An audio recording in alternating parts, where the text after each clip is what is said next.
Alright, so we are back with another budget build, and today's budget is going to be $650. Now, as you guys know, the PC market isn't doing so well right now, so a $650 budget is pretty hard to work with. But we were able to come up with something, so let's just get straight into it.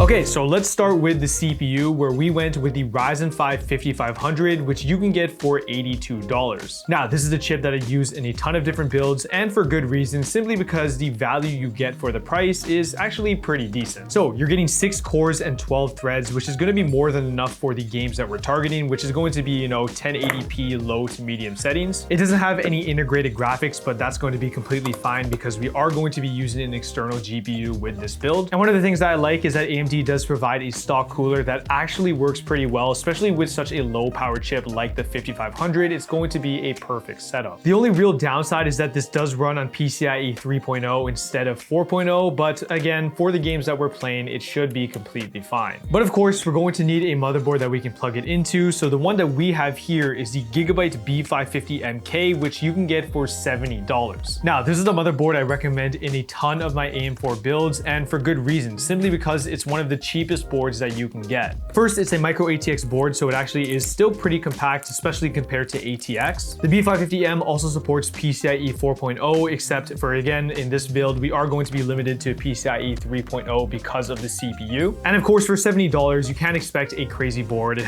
doesn't have, any built-in Wi-Fi, no built-in Bluetooth, has very basic VRMs, but for a budget build like this, it's going to work great. So we're going to take out the motherboard, and we're also going to take out under the IO shield, which we will be using a little bit later, so you can put this to the side. So we're just going to place the motherboard on top of here, and then we can get to installing the CPU. So installation is really simple on these AM4 motherboards. First, we're going to do is simply just lift this lever up. Then we're going to take the CPU, and basically all we're going to do is line up the triangle in the corner here with the triangle on the CPU, which is right here. And then we're just going to line it up and place it down. Once it gets into place, all we have to do is lower the lever, and just like that, the CPU is installed. So the next thing we have to do is install the CPU cooler, which is also relatively simple. First, we have to unscrew these brackets on here with the 4 screws that are holding them in. So we're just going to do that right now. All right, so with the brackets out, you can now see that there are 4 screw holes, and basically we're just going to line up the CPU cooler with those holes and screw it in. Now, the CPU cooler that I'm using today, I have used in the past, so it doesn't actually have any thermal paste. But if you are buying the CPU brand new, the cooler that it comes with will already have a pre-applied paste, so you don't have to add any extra. Okay, so what we're going to do is just line up the CPU cooler again with the screw holes and place it down evenly. And then we're going to screw this in a cross pattern because we want the pressure applied on the CPU to be even. So usually what I do is I would go to the corner, let's say the top left here, and then we're going to screw this in. Well, maybe if I could line it up. So as you can see, we are screwing it in an X pattern. Basically, it allows for the cooler to be sitting evenly on the CPU, so we're getting the right amount of pressure, which is what we want. And then once it is screwed in evenly, we just have to plug it in. So basically the CPU fan header is just beside the RAM sticks down here. So just make sure it's lined up the proper way, and then you can just slide it in straight like this. And just like that, the CPU is now fully installed. Now the next part that we're going to install is the RAM. Now the one that I'm using is my trusty friend, which is the T-Force Vulcan Z 16GB kit at 3200 megahertz. But the kit that I have linked below is from a brand called OLOy. It is the exact same specs and everything, so it's still 16GB at 3200 megahertz, but you can get this for $10 cheaper at $120. Now, as many of you guys know, RAM prices are absolutely terrible. Even at DDR4, which is the older generation, the prices are still pretty much double to triple the price. So while you still can't get brand new RAM, I would highly recommend checking out the used market, which you can usually find these for even like half off. And yeah, especially when you're working with such a low budget, that is something that I would recommend. But for today's video, we're just going to be going with a new kit to keep things simple. So to install this, it is also very simple. We're going to be using the 2nd and the 4th slot so we get proper dual channel. So we're going to unlock the levers on both the top and the bottom sides of the slots. Then we're going to line up the RAM stick, making sure it is lined up properly. And then we're just going to slide it into the slot and then apply even pressure on both sides until you hear a click. Just like that. Then we're going to do the same on the other side. And yes, now our RAM is fully installed, very simple, and now we can move on to the next part, which will be the SSD, which actually has also gone up in price, which is great to hear. The one that I'm using is the WD Blue SN5100 500GB drive, but the one that I have linked below is from Patriot Memory. It's the P320, which you can get for $86. Now, just like RAM, SSD prices have gone up as well, which does make budget builds really hard. And even for a 500GB drive, getting it for $86 is pretty wild. And especially with games starting to use, upwards of 100GB per game, honestly, 500GB is not a lot. So 500GB will get you, up and running and install a few games. But if you did want to have a huge library, you are going to have to upgrade and spend a little more. But like the RAM and CPU, installing the SSD is very simple. You can see that this is the SSD slot right below the CPU cooler. What we're going to do is pull on this tab until this fully comes out, and then we're going to line up the SSD with this slot. So you're just going to slide it in until it presses into place, but then you're basically going to line up this little piece that we took out right back into where it came in, and then press it down until you hear a click, and just like that, the SSD is now installed. So that's basically everything that we needed to put into the motherboard, and now we can get on to the case. Okay, so for the case, we are using the Corsair 2800X, which you can get for $90. Now, this is a new case that Corsair just released a couple weeks ago, and they did send this out for me to try out, so I'm pretty excited to use it in this build. Now, they didn't give me any talking points, so we're basically just going to be building in it for the first time, which I always like to do in my reviews. So this is actually a micro ATX case. It doesn't support anything bigger. However, the chassis is actually quite large. As you can see, this case is relatively large, barely even fits on my top-down camera setup, as you guys can probably see. But yeah, which this does allow is for some better airflow. So you can see that there is a panel here in the back. We also have the entire top here, which maybe you guys can see. There we go. The entire top is all mesh. And then we have the 3 fans here that help with airflow, pushing the airflow out. So airflow was definitely something that was in consideration for this case. We also have mesh at the bottom here, which helps get the airflow from the power supply, and then obviously the air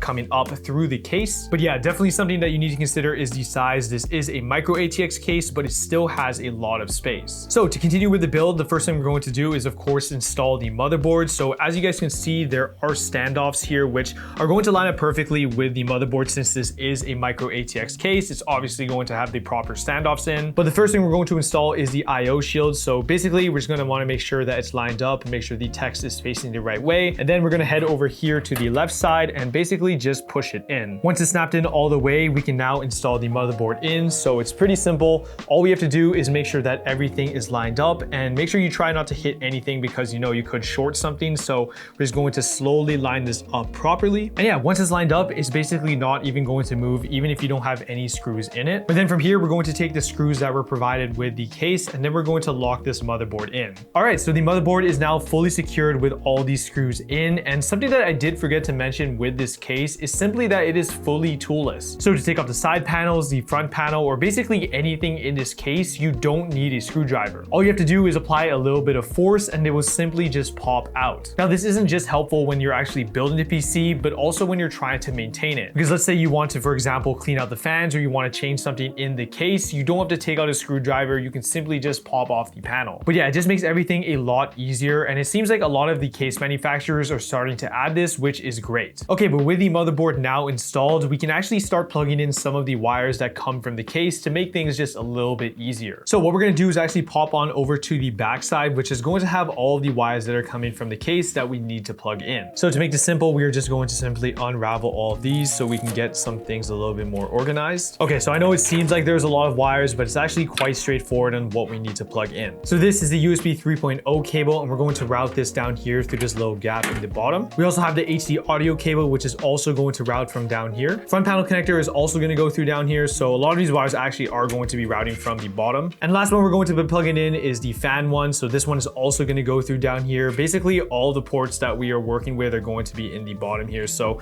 just makes things a lot simpler. And one thing I like to do is deal with cable management a little bit later. So we are going to plug everything in first. And then once everything is in, we will go back and, try to fix the cables as best as possible. So back over on this side, we're going to start with the HD audio cable that is going to go in the bottom left of the motherboard. System fan header is also in the bottom left, so we're going to get that one plugged in as well. USB 3.0 is going to be this large one down here, so we're going to get that one in as well. And then the front panel is just going to go right beside the USB 3.0 header. So there actually are going to be like a little diagram at the bottom, but all you have to do is just make sure that the front panel is facing up and then just slide it in. And just like that, everything that we need to plug in from the case into the motherboard is now installed. Now there is actually another cable that we could have installed, which is the USB-C one, but actually this motherboard doesn't have a USB-C header, so we aren't going to be able to use the port on the case. That's just one of the downsides you're going to get when you use a budget motherboard, but it isn't really the biggest deal, especially if you're not using any USB-C components. But we're going to put that to the side for now, and we are now going to install the power supply, which is the MSI Mag A650BN, which you can get for $60. Now this is a power supply that I use in a ton of my different builds, and for good reason. Basically, it's a reliable, low-cost unit that works with a lot of different budget builds. 650 watts is going to be more than enough for the components we're using, and even for some future upgrades. It does have a bronze rating, which isn't the most efficient, but pretty decent for the price we're getting it at. And of course, this is also non-modular, so it actually has all of the cables, meaning that cable management is a little bit harder. But for $60, I do still think it is a solid unit, and there is a reason why I keep going back to it. So to line it up in the case, it is pretty simple. We just have to make sure that the fan is facing downwards towards the bottom. Then on the side here, there are actually two screws that we can use to line it up and screw it in. So I'll try to turn it so you guys can actually see it. These two little screws here and the one on the corner here, this is what we're going to use to hold the power supply into place. All right, so now with those screwed in, the power supply is now locked in, and now we can start dealing with some of these wires. All right, so this one is the 24 pin, and we are going to route it through this gap over here. This one here that says CPU is going to be the one that goes in the top right corner here, that of course powers the CPU. So we're just going to route it through this gap here. And this one here that has a split off wire is what we're going to be using to plug in the GPU, which we are going to route through the bottom here. And I know this looks like a hot mess, but we will get to cable management, so just bear with me. We're just going to get everything plugged in first. Now the next thing we're going to install is this little contraption here, which is an ARGB controller. Basically, since we are using a pretty low tier motherboard, it doesn't actually have any ARGB control, which is basically what controls all the colors on the fans. So the way to bypass that is to get an ARGB controller like this, which you can get for $8 on Amazon, so they are very inexpensive. And it basically allows us to control the RGB on the fans with this controller. So this does actually plug right into your power supply using these SATA wires. So basically all you have to do is just line up this side into the one in the power supply and just plug it in. Then you can see on this side, this is a 3-pin connector, and basically from the fans, you will see this header that's coming out from the case, which basically has 3 holes that you can plug it into. So you just have to line it up and then press it in. And just like that, the RGB is now going to work on our case. It's just a little inexpensive thing we have to get. Okay, and the last thing we're going to install is the GPU, which we're going with the RX 5700 XT, which you can get for $120 on the used market. Now, as you guys know, if you've been watching my videos, this is one of my favorite budget GPUs, simply because the price you can get and the performance that you can get is actually really good. Now, this card was actually built for 1440p, which is pretty surprising, but I still do think running this at 1080p, especially with games being a lot more demanding, is the better choice. Now, another part that has gone up as well are GPUs. So finding a GPU that is actually decent in a $100 to $200 range is pretty difficult. So going on the used market and picking something up like the 5700 XT, I still think is a great choice. It does have 8 GB of VRAM, which still should be enough for most 1080p games. And yeah, there are also some alternatives that I would recommend if you do want to spend a little bit more, so I will link some of those in the description below. But to install the GPU, it is very simple. All we have to do is first unscrew these 2 screws on the left side, which are going to hold them in. Then what we need to do is line up the PCIe slot here with the one in the motherboard, which is right here. So we're just going to slowly do that. And then once it's lined up, we're simply just going to apply a little bit of pressure until you hear a click. And then we're going to take the screws that we just took out and then put them right back into where they were. Then we're going to take the PCIe wire that we pre-routed and plug it into both of these. So first we're going to do this one, which is the 8-pin. Then take the second wire and then split it off because we only need to plug in the 6-pin part. And just like that, the GPU is now installed, and basically our PC is now complete. But we do have to get onto the most important part, which is cable management. Now, I was lying a little bit. It isn't the most important part, but it is something that I do recommend doing, just so you know it looks a little bit cleaner. Obviously, we could just leave it like this and simply just call it a day, because our PC basically works even if we don't do any of this. But with this case, Corsair makes it really easy just to get some very basic management done. So what we're going to do is basically just group some of the wires together with these Velcro straps. So just going to group some of these here, and then obviously the ones that are in the middle, and just kind of go through this slowly. Of course, you can do a much better job than what I'm doing right now. I'm just trying to do something really quick just to show you guys a little bit of an example. And yeah, of course, this is not the greatest cable management. As you guys can see, I am going to admit it. I usually don't do a lot of cable management unless I'm building for someone else. But yeah, something like this is going to be completely fine. Even if you do none of it, it is going to still work, but it is just something to keep in mind. But yeah, guys, that is the entire PC build, and the total for everything came out to $636, which I think is pretty solid. Now, like always, I'm gonna show you guys some benchmarks so you guys can see how this PC performs.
Target down, marking the rest of them.